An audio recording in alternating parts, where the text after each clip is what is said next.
सांसद है, दबंग है, माफिया है, बाहुबली है, उसके 50 से ज़्यादा स्कूल और कॉलेज हैं, उसके काफ़िले में दर्जनों गाड़ियाँ चलती हैं, उसके पास अपना निजी हेलीकॉप्टर है और वो ओलंपिक फेडरेशन का अध्यक्ष है। इतने ताकतवर व्यक्ति के खिलाफ जब अब से 4 महीने पहले देश की सबसे बड़ी पहलवान महिला पहलवानों ने, जिन्होंने ओलंपिक में, एशियाड में और कॉमनवेल्थ गेम्स में गोल्ड मेडल जीते हुए हैं, कुछ आरोप लगाए और ये आरोप बहुत संगीन है, जैसा कि खबरों में सभी लोग वाकिफ़ हैं। उसके बाद एक कमेटी बना करके उसको ठंडे बस्ते में डालने की कोशिश की गई। पहलवानों को समझा करके घर भेज दिया गया कि इस पर हम जांच करेंगे और आगे कार्रवाई होगी। 3 महीने 4 महीने तक जब उस पर कोई कार्रवाई नहीं हुई तो अब से 15 दिन पहले वही पहलवान फिर से जंतर मंतर पर धरने पर बैठ गए। पहलवानों के धरने पर बैठने के 1 हफ्ते बाद तक पुलिस ने किसी तरह की कोई कार्रवाई नहीं की, कोई एफआईआर उस बाहुबली माफिया दबंग सांसद के खिलाफ नहीं की गई। मामला सुप्रीम कोर्ट में पहुंचता है। सुप्रीम कोर्ट एफआईआर दर्ज करने के आदेश दिल्ली पुलिस को जारी करती है। सुप्रीम कोर्ट के आदेश के बाद दिल्ली पुलिस की मीटिंग होती है, उसमें दिल्ली पुलिस के उच्च अधिकारी बैठते हैं और सलाह मशवरा करते हैं और उसके बाद 2 एफआईआर सांसद महोदय के खिलाफ दर्ज कर ली जाती हैं। एफआईआर दर्ज होने के बावजूद अभी तक तकरीबन 1 हफ्ता बीत चुका है, उसमें कोई गिरफ्तारी नहीं है। जिस व्यक्ति के खिलाफ आरोप लगाए गए हैं उससे कोई पूछताछ नहीं हुई है अभी तक। उल्टे सवाल मीडिया और भारतीय जनता पार्टी के से जुड़े हुए लोग और जो संघ के अपने लोग हैं, वो और संघ के लोगों ने अपनी एंट्री मेन स्ट्रीम मीडिया के साथ साथ जो यूट्यूब पर मीडिया मौजूद है, यूट्यूबर्स जो वीडियोज वगैरह बना करके डालते हैं, उसमें भी हज़ारों की तादाद में अपने लोगों को दाखिल करा दिया है। तो वो अपने एजेंडे के तहत काम करते हैं और उसी तरह के कवरेज करते हैं और फिर उससे किसी भी मुद्दे को डाइवर्ट करने की कोशिश करते हैं। तो यहाँ बहुत सारे लोग हैं जो ब्रजभूषण को फेवर भी करते हुए नज़र आ रहे हैं और ब्रजभूषण का समर्थन भी कर रहे हैं। और जो महिला खिलाड़ी जंतर मंतर पर इस वक्त धरने पर बैठे हुए हैं, उनके ऊपर ही उल्टे आरोप लगाए जा रहे हैं। क्योंकि ब्रजभूषण कोई बयान देता है तो उसी के हिसाब से फिर आगे की खबर तैयार करके और खिलाड़ियों के खिलाफ ही बोलना शुरू कर देते हैं। अब बात यह है कि ब्रजभूषण के खिलाफ कोई कार्रवाई क्यों नहीं हो रही है। मान के चलिए ये दिल्ली, भारत की राजधानी दिल्ली के अंदर का मामला है, वहाँ पर कोई कार्रवाई नहीं हो रही है और देश के सबसे बड़े खिलाड़ी अपनी फील्ड के सबसे बड़े खिलाड़ी वो आरोप लगा रहे हैं। आरोप कोई छोटे नहीं है, मामला बहुत संगीन है। खिलाड़ियों ने कई बार अपने बयान में इस बात को कहा है सांसद को लेकर के कि सांसद ने उनके साथ गलत बर्ताव किया और गलत हरकत की, गलत काम किए, बुरे काम किए। देश के अंदर कोई कार्रवाई नहीं हो रही है। देश की राजधानी के अंदर पुलिस एफआईआर दर्ज करने को तैयार नहीं होती है। अब मान के चलिए अगर यही मामला दूर दराज कहीं किसी देहात का है, कहीं कोई पिछड़े इलाके का है, वहाँ पर पुलिस किस तरह से काम करती होगी। वहाँ अगर कोई व्यक्ति गरीब, असहाय, परेशान, बगैर पैसे वाला, उसके साथ कोई वारदात हो जाती होगी और जब वो पुलिस के पास पहुंचता होगा तो उसकी क्या सुनवाई होती होगी। ये तमाम चीज़ें सोचने की हैं, क्योंकि देश के अंदर जो न्याय व्यवस्था है उसमें जो गिरावट आई उसकी वजह से चीज़ें एकदम ख़राब हुई हैं। जब तक देश के अंदर कानून का राज कायम नहीं होगा, जब तक देश की अदालतों से सख्त फैसले नहीं आएंगे, जब तक जुडिशरी एकदम अलर्ट, हाई अलर्ट पर नहीं होगी, तब तक ये तमाम चीज़ें मुसलसल चलती रहेंगी। और इनको बचाने के लिए जो बैठे हुए हैं, क्योंकि पॉलिटिक्स में पॉलिटिशियंस के पास बहुत सारे ताकत होती है, उनके पास बहुत सारे तरीके होते हैं, और आम तौर पर उनका वो जानते हैं कि हमारा कुछ होगा नहीं। और इसकी मिसालें मौजूद हैं। हरियाणा से ही कांडा का एक मामला उछला था, और भी बहुत सारी चीज़ें हैं। वो सारी चीज़ें एक वक्त के बाद ठंडे बस्ते में डाल दी जाती हैं, और फिर धीरे धीरे जिस तरह से न्याय हमारे यहाँ काम करता है, जैसे बाबरी मस्जिद में 1992 6 दिसंबर 1992 को बाबरी मस्जिद शहीद हुई, और 2019 में उसका फैसला जाकर के 2020 में फैसला उसका हुआ। और फैसला किस तरह का हुआ वो अपने आप में मिसाल है। पूरी दुनिया में ऐसा फैसला शायद कहीं भी सुनने को मिलता हो। तो जब अदालत से काम नहीं होंगे, अदालतों में सुस्ती बढ़ती जाएगी। इस मामले पे या इस तरह के और जो मामले होते हैं, बहुत सारी चीज़ें थी जिसमें स्वतः संज्ञान लेकर के कोर्ट रात में खुलती हैं। कई सारे मामलों में देखा है जहाँ पे अजमल आमिर कसाब की फांसी का मामला था और दूसरे मामले थे, उसमें रातों को कोर्ट खोल करके मामला तय हुए। तो इस तरह के संवेदनशील मामले पर अब जब ये लड़कियां, ये खिलाड़ी जंतर मंतर पर बैठे हुए हैं और उनको समर्थन देने के लिए कुछ लोग पहुंच रहे हैं, पुलिस उनको रोक रही है। जिस तरह का काम पुलिस ने, दिल्ली पुलिस ने किसान आंदोलन के वक्त में किया था, और जो मीडिया है, जो गोदी मीडिया कहा जाता है, संघी मीडिया, उसने जो काम किसान आंदोलन के वक्त में किया था, वो दोनों मिलकर के, दिल्ली पुलिस और ये मीडिया दोनों मिलकर के वैसा ही काम अब इन खिलाड़ियों के वक्त में कर रहे हैं। किसान आंदोलन के वक्त पे आप लोगों को अगर ध्यान हो, बैरिकेडिंग्स खड़ी कर दी गई थी, खंडकें खोद दी गई थी, और बहुत बड़ी बड़ी जो सराखें होती हैं उनके जाल बना करके सड़कों पर बिछा दिए गए थे, ताकि कोई पैदल भी किसी तरह से वहाँ से न आना जाना हो सके। अब आप देश की राजधानी के अंदर ये सब कुछ कर रहे हैं, जहाँ इंटरनेशनल एजेंसियाँ मौजूद होती हैं, जहाँ इंटरनेशनल मीडिया मौजूद होता है, पूरे दुनिया भर के तमाम वहाँ पर राजदूत मौजूद होते हैं, हर बात की खबर पूरी दुनिया में पहुँचती है। अब ये ओलंपिक मेडलिस्ट का जो चल रहा है मामला, पूरी दुनिया इसको देख रही है। एक तरफ बात होती है भारत के प्राउड की, भारत के प्राइड की, कि देश का नाम रोशन हो, देश का नाम ये कर दिया। राहुल गांधी ने लंदन में एक छोटी सी बात कही थी, उसको पकड़ के अगले 1 महीने तक ये मीडिया डिबेट करता रहा था कि विदेश में जा कर के वो विदेश की मानहानि करते हैं, देश का नुकसान पहुंचाते हैं। अब ये जो कुछ हो रहा है जंतर मंतर के ऊपर, इससे देश की इज्जत बढ़ रही है।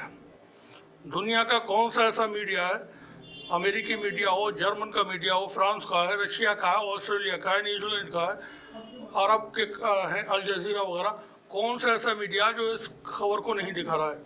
इससे इनकी इज्जत बढ़ रही है, मान सम्मान बढ़ रहे हैं। थोड़ा शर्म आना चाहिए लोगों को।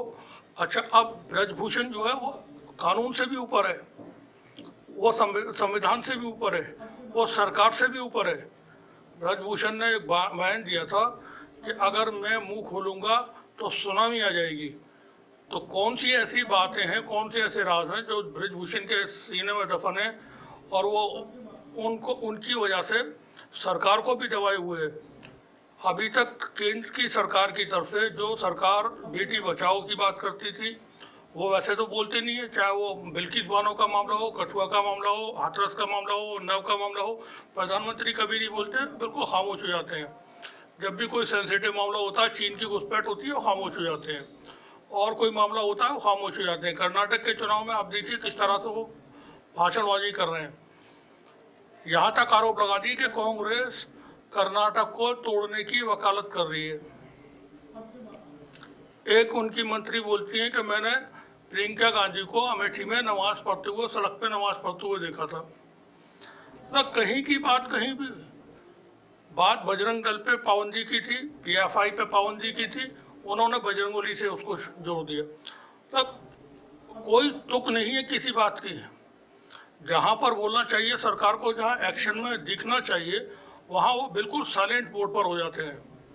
यहाँ पर प्रधानमंत्री को आना चाहिए था और दिखाना चाहिए था कितनी चौड़ी छाती है उनकी। जो बेटियां वहाँ बैठी हुई हैं, कितना दूर है जंतर मंतर प्रधानमंत्री निवास से? 1.5 किलोमीटर, 2 किलोमीटर। ये दूरी इतनी लंबी हो गई कि प्रधानमंत्री उनसे बात भी नहीं कर सकते। उनको, उन्हीं खिलाड़ियों को जिनको बुला करके अपने यहाँ पर उन्होंने फोटो सेशन कराया था जब उन्होंने मेडल्स जीते थे, अब उनको बुला करके बात नहीं कर सकते थे। ब्रजभूषण को बुला करके नहीं कह सकते थे आप इस्तीफा दीजिए? और आपकी हिम्मत कैसी हुई? और दिल्ली पुलिस कमिश्नर को बुलाते हो, कहते इसको गिरफ्तार करके लेके जाओ यहाँ से। जब तक सरकार ईमानदार नहीं होगी, न्याय व्यवस्था सही नहीं होगी, ये चीज़ें ऐसे ही चलती रहेंगी। और ब्रजभूषण तो एक कोई बहुत बड़ा बाहुबली और बहुत बड़ा अमीर होगा, लेकिन वो इतना ज़्यादा ताकतवर थोड़ी है जो देश की सरकार से ताकतवर हो जाए, देश की संस्थाओं से ज़्यादा ताकतवर हो जाए। कोई भी कोर्ट, छोटा एक कोई मजिस्ट्रेट की अदालत से भी अगर उसके खिलाफ एक आदेश भेज दिया जाए कि इसको गिरफ्तार करके पेश करो हमारे सामने, तो पेश करना पड़ेगा। लेकिन ये करे कौन? पेगासस का मामला मौजूद है, राफेल का मामला मौजूद है, 370 का मामला मौजूद है, और तमाम मामला अभी कोर्ट में चल रहे हैं, किसी पे कोई भी सुनवाई नहीं है। तो जहां लोग देख लेते हैं, समझ लेते हैं कि हमारे हिसाब से चीज़ें चलेंगी या फिर चलती रहेंगी, तो फिर वो बेफिक्री भी हो जाते हैं। अब ये कुश्ती महासंघ के अध्यक्ष हैं ब्रजभूषण, इनके खिलाफ FIR हुए 10 दिन बीत चुके हैं। नाबालिग समेत 7 महिला पहलवानों ने उनके ऊपर आरोप लगाए हैं बुरा काम करने के। उसमें उनके खिलाफ FIR दर्ज हुई है और नियमों के अनुसार उनको तुरंत गिरफ्तार किया जाना चाहिए था FIR दर्ज होने के बाद। अब नियम कानून की बात तो होती नहीं। जैसे गांव देहात में बोलते हैं कि जिसकी लाठी उसकी भैंस। अभी लाठी तो ब्रजभूषण के हाथ में है। ब्रजभूषण बोलता है कि मेरे पास अगर मैं मुंह खोलूंगा तो सुनामी आ जाएगी। अब उसके पास क्या है, किसके वीडियो हैं, किसके ऑडियो हैं, क्या क्या घालमेल है। कहीं जहां समझ में आ रहा है, दूसरी तरफ की क्योंकि चीज़ें अच्छी तो नहीं होती, नहीं नेता लोगों के कैरेक्टर भी अच्छे नहीं होते हैं। एक नेता के ऊपर उस वक्त आरोप लगाए थे एक व्यक्ति ने, और मीडिया के सामने आरोप लगाए थे कि उसने मेरी पत्नी को छीन रखा है और आप उसको, मेरी पत्नी को मुझे वापस दिलाओ। और उस व्यक्ति ने मीडिया के सामने ये आरोप लगाने के साथ साथ तत्कालीन गृह मंत्री और उप प्रधानमंत्री को चिट्ठी लिख करके कहा था कि मेरी पत्नी को वापस दिलाओ। आज तक उसकी पत्नी उसको नहीं मिली। एक व्यक्ति जो एक महिला की जासूसी करवाता था और वो सारी चीज़ें खत्म हो गई, कोई जांच नहीं हुई उस पर। ट्विटर पे, यूट्यूब पर इस तरह के वीडियो पड़े हुए हैं बॉबी गेट के नाम से। वो वीडियोस मिल जाएंगे, आप तलाश करें बॉबी गेट। जो महिला बोलती है एक बड़े लीडर का नाम लेकर के कि उनको छोटी छोटी लड़कियां पसंद हैं, तो लड़कियां मंगवाते हैं। वही महिला नाम लेकर के बताती है कि फला नेता ने मेरे पास रात को व्हाट्सएप मैसेज करता है और कहता है यू आर वेरी हॉट, और मैंने इसकी शिकायत मोहन भागवत से भी की थी।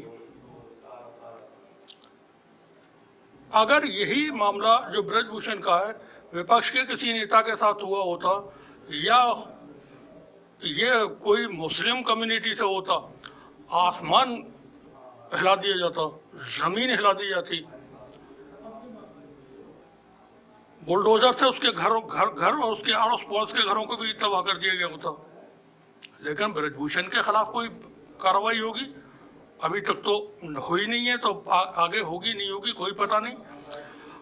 अब ये तमाम चीज़ें बेहद खौफनाक हैं। 86 मुकदमे 86 FIR दर्ज हैं ब्रजभूषण के खिलाफ अभी तक। अंतर्राष्ट्रीय खिलाड़ी गवाह हैं इसके खिलाफ। ये पूर्व की 86 FIR हैं और इस मामले में अंतर्राष्ट्रीय खिलाड़ी हैं ये जो आरोप लगा रहे हैं, जो जंतर मंतर पर इस वक्त बैठे हुए हैं, जिनके पक्ष में इस वक्त किसान सड़कों पर उतरे हुए हैं, देश के और भी लोग सड़कों पर उतरे हुए हैं। जब भी कोई अगर किसी तरह का सरकार के खिलाफ में कोई बात करता है या अपनी बात कहने की कोशिश करता है सरकार से कि हमारी यह समस्या है, हमारी आप सुन लीजिए, तो उसको पाकिस्तान से, खालिस्तान से, आतंकवाद से और विदेशों से उसके तार जोड़ दिए जाते हैं और उनको इतनी बुरी तरह से ह्यूमिलेट करते हैं कि वो उनका मोरल ही टूट के रह जाए। अब चूंकि इनके पास मशीनरी है, इनके पास ताकत है, और सत्ता की ताकत से बड़ी कोई ताकत नहीं होती। सत्ता की ताकत नेताओं को बेशर्म बना देती है और ये बेशर्म की पराकाष्ठा है जो चीज़ें हम देख रहे हैं इस वक्त देश के अंदर। घृणा आती है कभी कभी ऐसे समाज को देख करके जहां इस तरह के लोग, ब्रजभूषण जैसे लोग मौजूद हैं और उनके खिलाफ कोई कार्रवाई नहीं होती है। तमाम लोग इस वक्त परेशान है। कभी सोचा होगा ब्रजभूषण ने या प्रधानमंत्री ने या और लोगों ने जो सरकार से जुड़े हुए हैं कि जो बेटियां इस वक्त जंतर मंतर पर बैठी हुई हैं उनका कितना मानहानि हो रही है। वो पूरी दुनिया को ये बता रही है कि हमारे साथ इस व्यक्ति ने ये किया है। कोई महिला इस तरह की बात शौक में बताएगी, खुशी में बताएगी? किसी को बदनाम करने के लिए इस तरह से बैठ करके आरोप लगाएंगे?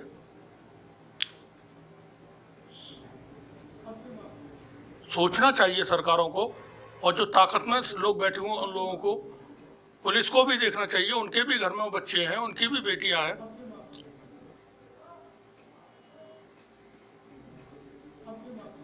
तो ये तमाम चीज़ें एक तकलीफ देने वाली हैं जो देश के अंदर हो रही हैं। किसानों ने अपनी बात को लेकर के जंतर मंतर पर जाकर के बैठे, 13 महीने तक कोई सुनवाई नहीं, 700 लोग वहां मारे गए। और जैसा कि बताया जाता है, प्रधानमंत्री ने कह दिया मेरे लिए थोड़ी मरे हैं, अब उनके लिए मर के दिखाओ, तब जाकर के उनको पता चले कि हाँ हमारे लिए इसने जान दी है।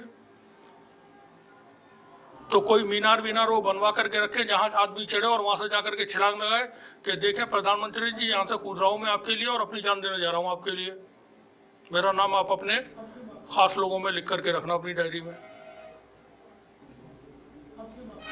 जंतर मंतर पर बैठी पहलवानों को इंसाफ मिलना चाहिए बगैर देर के, क्योंकि ये बात जैसा हम बात कर रहे हैं बेहद संगीन मामला है और हर एक के घर में माँ बहन बेटियां हैं। सोचना चाहिए जो बैठे हुई हैं वहाँ पर पहलवान, उनके घर पे, उनके परिवार पे, उनके खानदान के लोगों पे क्या इसका असर हो रहा होगा और क्या देश की जनता के ऊपर असर हो रहा है कि सरकार एक तरफा कार्रवाई करती है। राहुल गांधी ने लंदन में कोई क्या बोला था वहाँ पर? पूरे देश का मीडिया और भारतीय जनता पार्टी के तमाम नेता, यहाँ तक के जो उनके मेंटोर हैं RSS, उनके तमाम नेता राहुल गांधी के ऊपर चढ़ बैठे थे कि देश का अपमान कर रहे हैं विदेश में जाकर के। अब ये विदेशों में जो खबरें छप रही होंगी तो ये देश का मान बढ़ रहा है इससे। लेकिन सरकार को सत्ता चाहिए, नेताओं को सत्ता चाहिए, और वो सत्ता हम जैसा हमने कहा बेशर्म बना देती है लोगों को।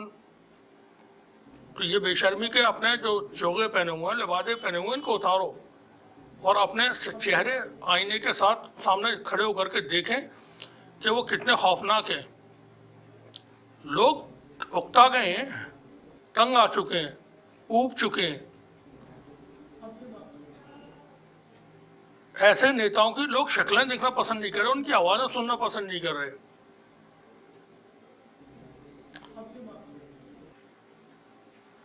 अगर इसी तरह की चीज़ें चलती रहेंगी देश के अंदर तो ये अच्छी चीज़ें हैं। इससे होने वाले नुकसानात का अंदाजा किसी को नहीं है। समाज के अंदर किस तरह की बेचैनी है।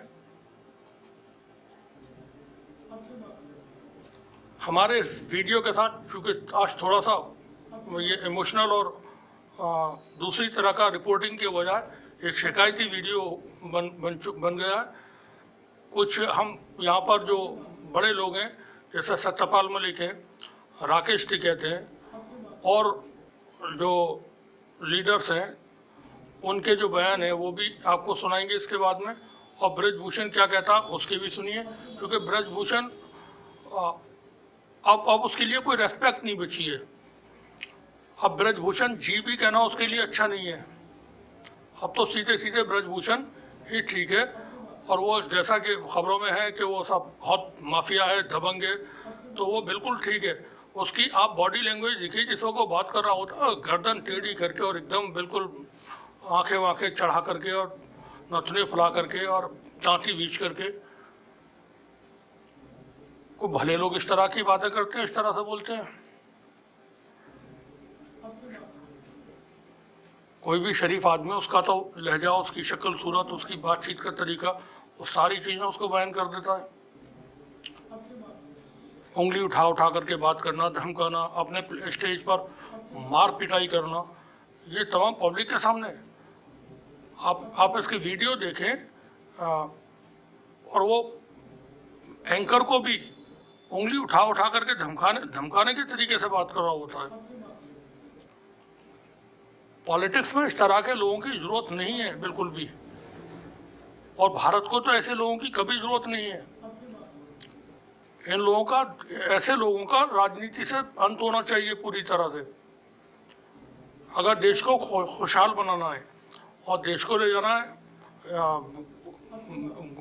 विश्व गुरु बनाने के लिए, तब फिर ये ऐसे गुरु जो हैं, और आशाराम बापू जैसे गुरु, और गुरु जो गुरमीत सिंह है, और त्रिवेंद्र है, स्वामी त्रिवेंद्र, और वो निर्मल बाबा, दाती महाराज, फिर इस टाइप के गुरु हमारे यहाँ रहे हो, तो फिर ये ब्रजभूषण भी, इसको भी गुरु मान के चला जाए, तो इन सबको लेकर के एक विश्व गुरु भारत बन जाएगा। देखते रहिए, हमारे साथ बने रहिए। टीजंग न्यूज़, शुक्रिया आपका। मंजू आप आए और अपने शुभ विचार यहाँ प्रस्तुत करें। प्रधान है ये सुधोनी खास की महिला गिनती और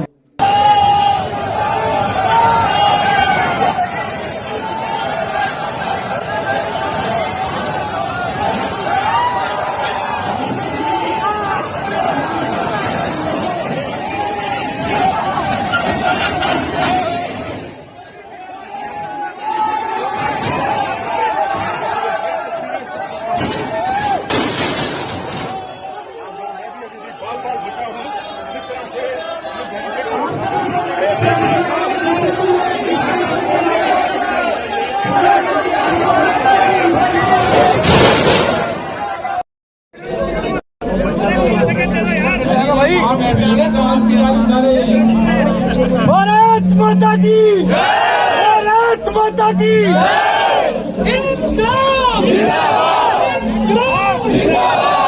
अरे बैठ जाओ, बैठ जाओ, बैठ जाओ।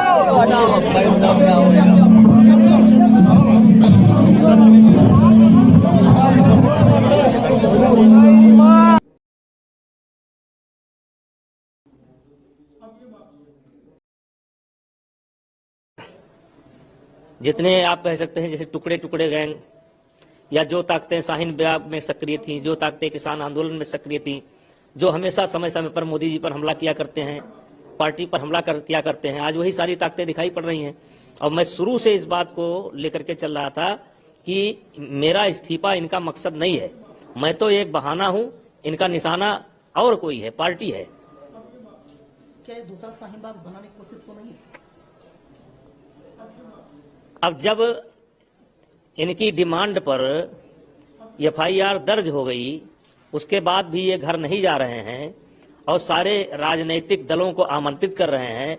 जिस तरीके से प्रियंका जी पहुंची, जिस तरीके से आज उनके पति पहुंचे, जिस तरीके से अपना मलिक साहब पहुंचे, जिस तरीके से केजरीवाल पहुंचे, जिस तरीके से लोग इकट्ठा हो रहे हैं और जिस तरीके से गाली गलौज की भाषा का प्रयोग किया जा रहा है। मोदी जी को गाड़ देंगे, जिंदा गाड़ देंगे, निचोड़ देंगे।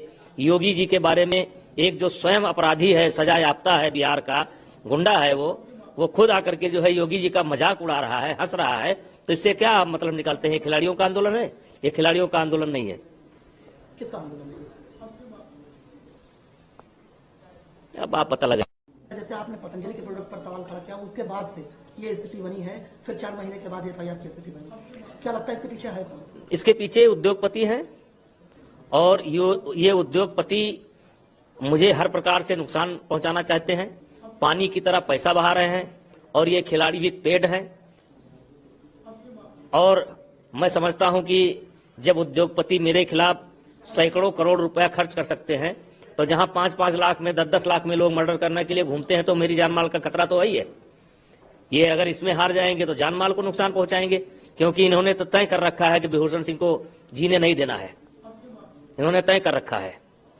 और आप बताइए कि 50 लाख रुपए कपिल सिब्बल साहब की फीस है और एक हियरिंग की 9 वकील खड़े करते हैं, तो क्या एक सामान्य खिलाड़ी इतने महंगे वकील रख सकता है? उसके बाद आप देखिए, जब इनकी डिमांड थी कि एफआईआर दर्ज हो, एफआईआर दर्ज हो गई, फिर भी इनका आंदोलन नहीं समाप्त हो रहा है। क्या आंदोलन में पैसा नहीं खर्च हो रहा है? धीरे धीरे धीरे धीरे ये आंदोलन उसी शाहीन बाग की तरह बढ़ रहा है, ये बढ़ रहा है धीरे धीरे धीरे धीरे धीरे धीरे। ये उत्तर प्रदेश को और हरियाणा को बांटना चाहते हैं।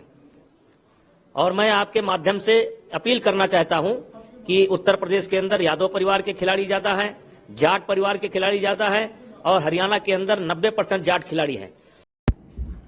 सर, जितने भी खिलाड़ी जंतर मंतर पर रुके हुए हैं, तो उनके ऊपर एक प्रेशर बनाया जा रहा है कि अब तो एफआईआर हो गई, अब तो आप अपने घरों में चले जाएं। इसके ऊपर आपका क्या कहना है?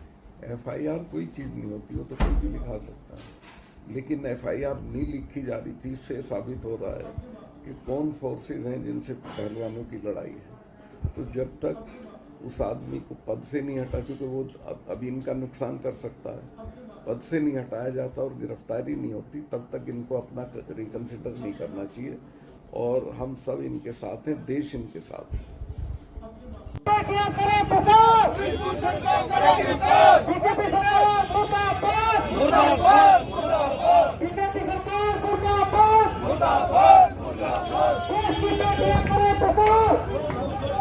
मुर्दाबाद